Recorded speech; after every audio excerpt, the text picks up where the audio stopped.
Buhay, keepers of the warriors and customers sa IN 7 Agribic, no? And I would like to say thank you sa mga nanood or nagsusupport sa ating bagong upload ng mga video. And despite sa years na hindi tayo nakapagawa ng mga contents. So, ayun, thank you so much. Nandyan pa din kayo. For today's video, we will be refreshing or balik natin yung history ng pumpkin halsey. Short history lang siya. So, ginamitan natin yung AI para mas maintindihan ng karamihan. And without more ado, let's watch the history of pumpkin halsey ng mga linyala.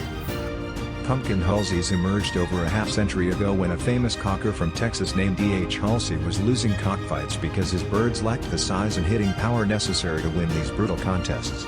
But, from a friend in Memphis he heard the story of a single, pumpkin-colored rooster that was said to possess all the traits of a perfect gamecock, housed in a large and powerful body.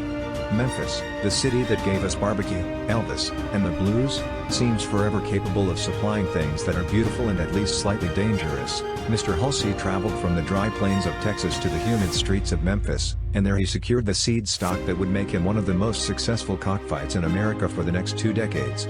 The pedigree of that single bird remains a mystery, but its superior genetics were to spread through thousands of birds over the next half-century. As Mr. Halsey soon learned, the offspring of this mysterious rooster grew to be skilled and aggressive fighters, and pumpkin halseys gained the reputation as the favorite breed to use when creating powerful hybrids that were smart and fearless in the pit. Thank you for watching, my takeaway sa napanood ko na video or sa history ng pumpkin. So si Mr. Halsey, pumunta pa ng Memphis para makuha yung parang missing link or yung missing sa puzzle. And yun, hindi naman nasayang yung effort ni Mr. Halsey. Nakuha niya yung gusto niya and nakabuo nga siya ng magandang linyada.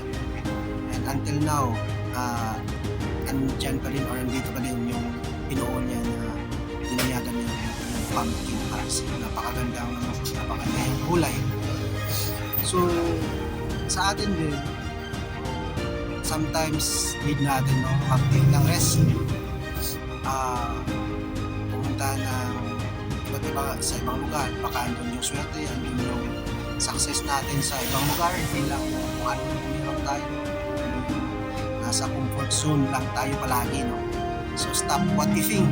What if hindi successful, what if may mangyari, so what if malugi. So need natin na stop na thinking na ganyan.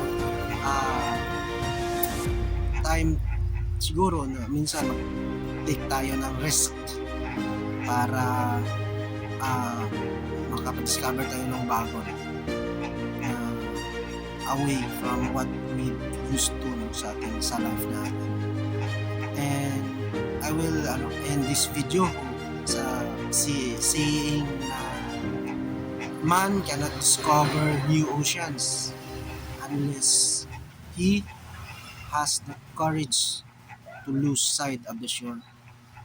So yun lang mga customers and keepers of the warriors. Thank you once again for the support and see you sa store. Makavisit kayo sa nasa lang tayo Zone Kamungay, Paknaan, Mandawi City. Across lang tayo sa King's Quality Foods Incorporated.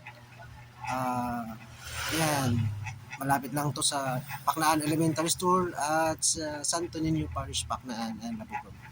Thank you once again and God bless.